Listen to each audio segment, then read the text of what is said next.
Hey there mga my loves! Leo, thank you so much for always staying here with me in this channel po. So yan na bago natin simulan ng inyong December 2023 readings, reminders muna tayo na hindi po lahat kayo ay makaka-resonate. Kaya naman piliin mo lamang yung mga mensahe na sa tingin mo ay for you.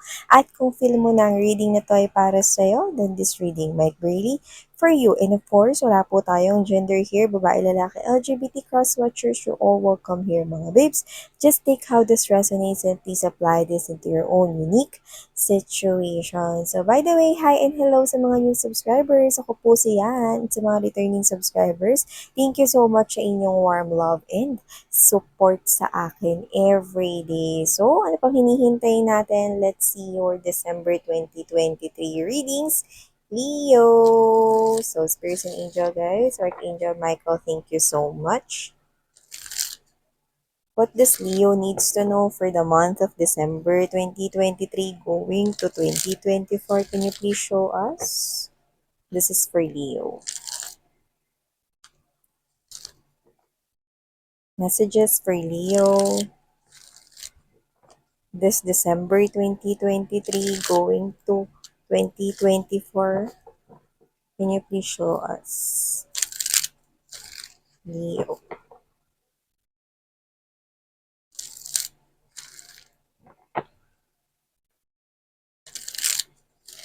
Alright, so let's see. Ano bang mga mensaheng nakapaloob at dapat niyong malaman, Leo? I-shuffle na rin natin tong deck na to because we're gonna use this one. Can you please show us more informations for my Leo for the month of December 2023 going to 2024 right here. December 2023 for my Leo people, please. Leo.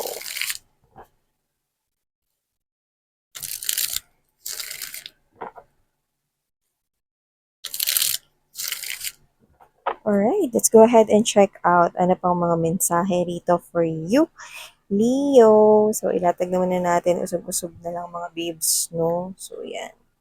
Oh, definitely something here is ending, but there's this new beginning. Yeah, okay. Latag naman na natin lahat, Leo.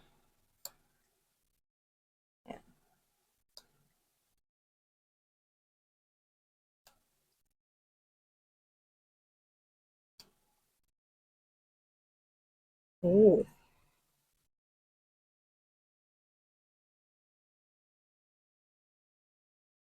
okay. Lagay natin here.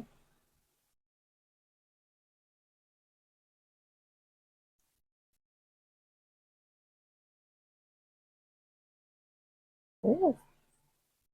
So definitely love is also being highlighted. Okay, this December going to 2024 right here for you, Leo.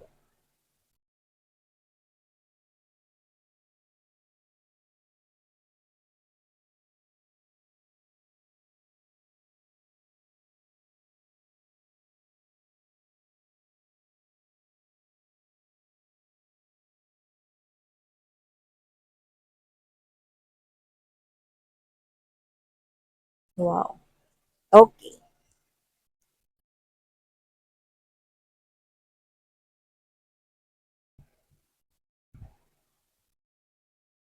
Siksikan. Daming cards.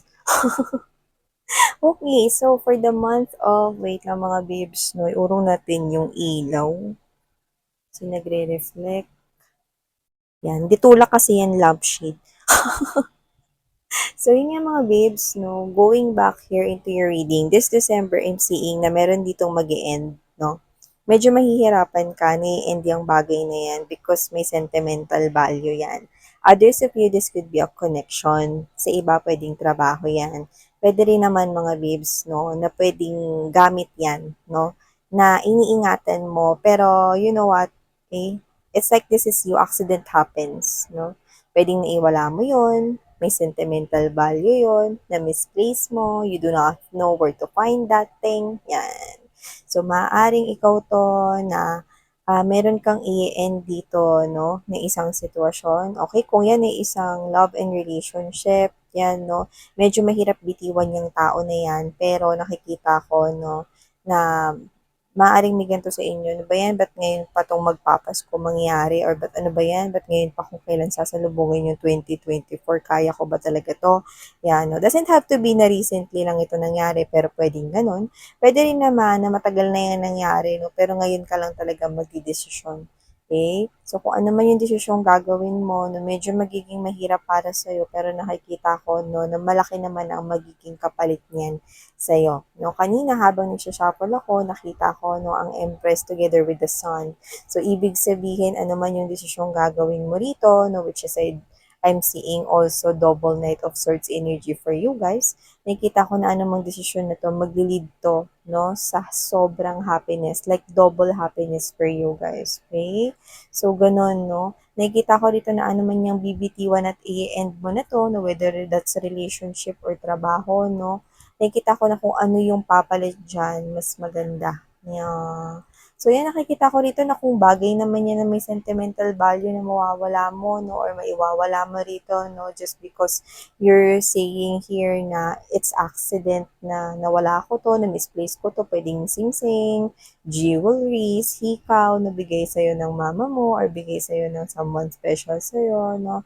Nakikita ko rito, doesn't have to be na na ex mo yung nagbigay niyan or what 'no. Basta may sentimental value yan. Nakikita ko 'no na mapapalitan niyan 'no, mas malaki pa yung balik niyan. Yeah, okey. I'm seeing you right here na parang mapo-frustrate ka, mase-stress ka kung saan mo hahanapin yung bagay na yun 'no.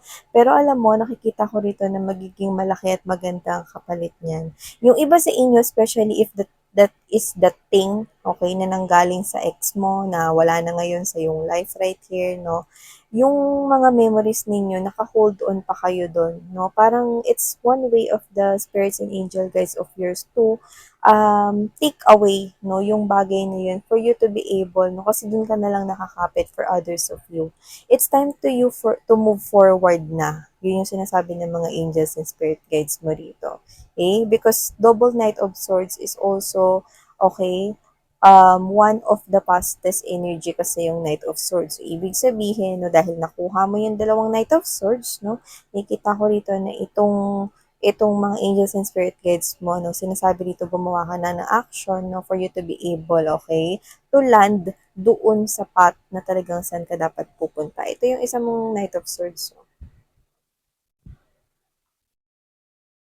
See? Knight of Swords energy. Yeah, because you've been holding on, yan, no?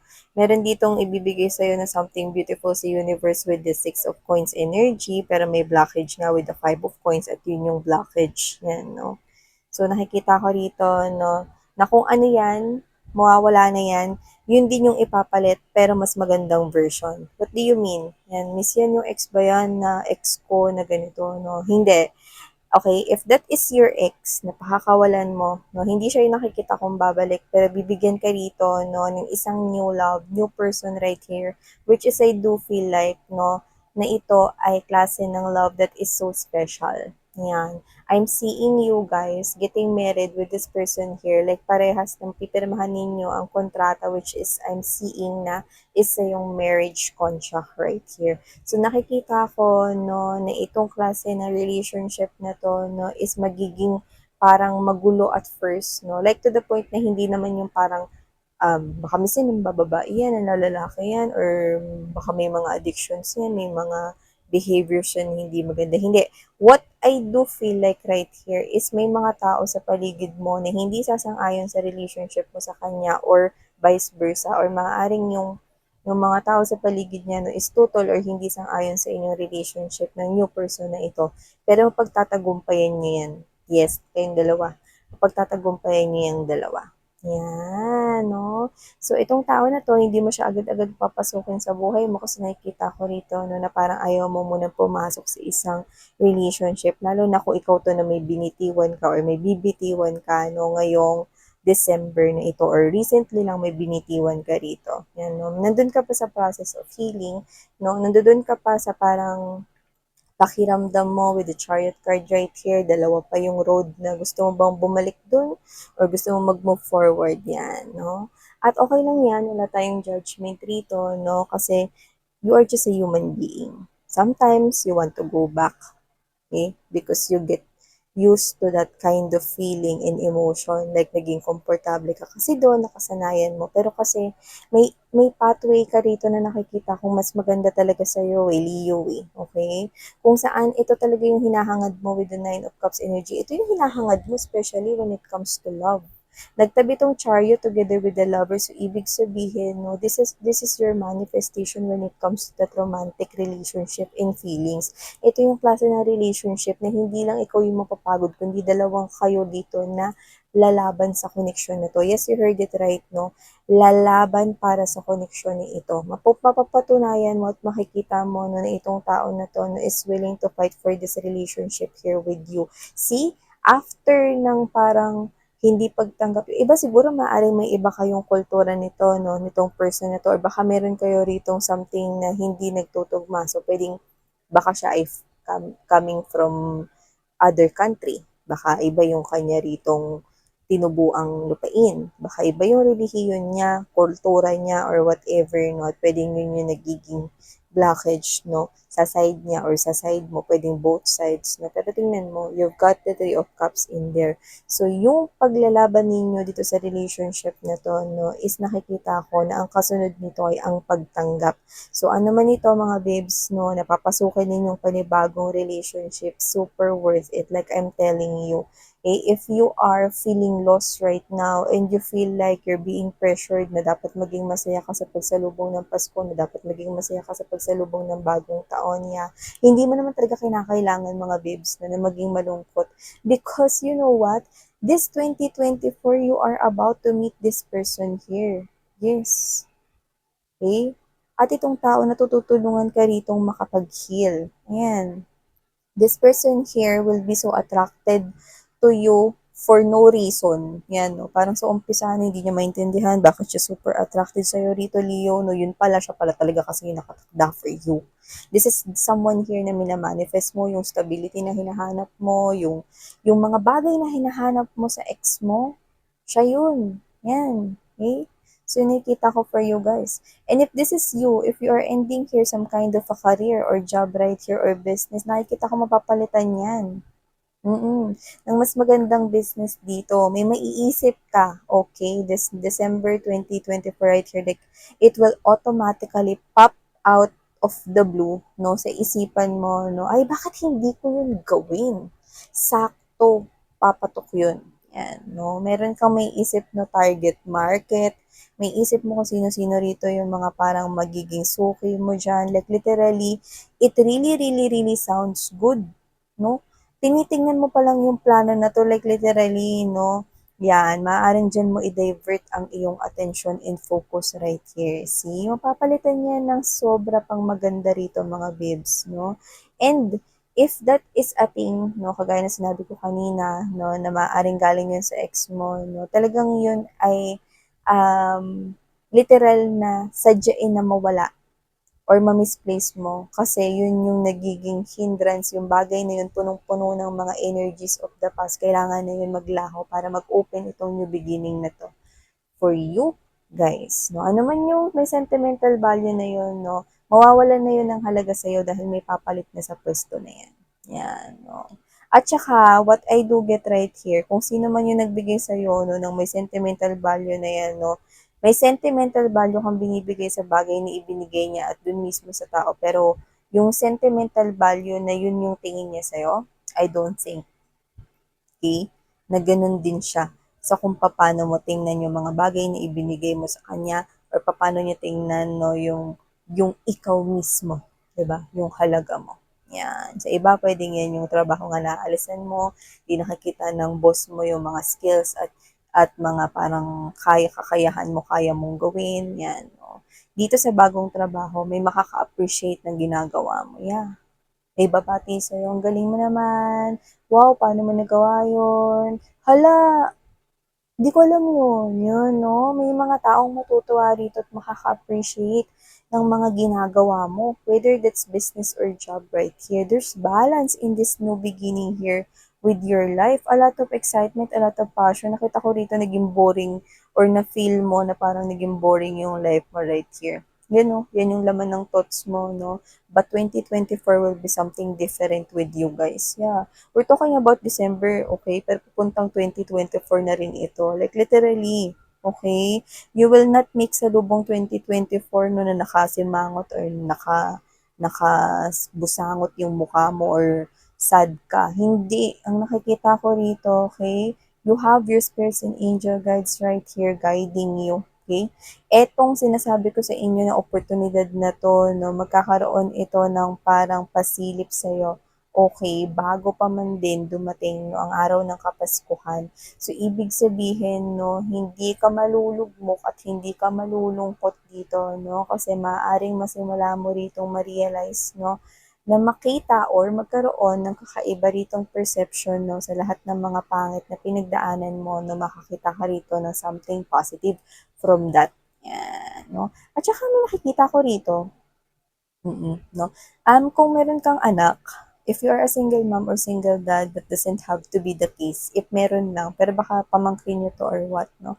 Nakikita ko rito, no, na pwedeng mas maging close pa kayong dalawa.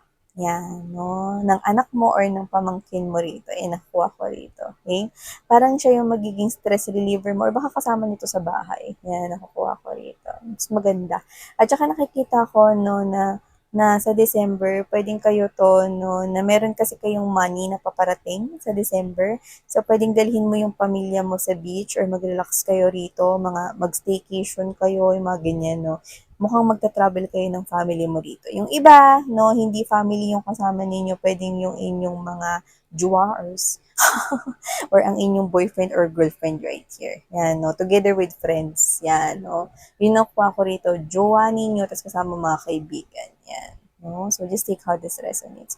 But definitely, nakikita ko rito, no, na ano man tong mararamdaman mo stress this December, okay? Hindi ko nakikita talagang malungkot ka sa pagsalubong ng Pasko hanggang New Year, okay? Like, hindi. Because you have this kind of message right here that whatever it is that you're letting go, it has to let go. Nakatakda talaga yung ma-let go mo rito, Leo. So, yeah. Okay. And also, nakikita kitang magiging busy sa pagpasok ng 2024 right here. Yan, no?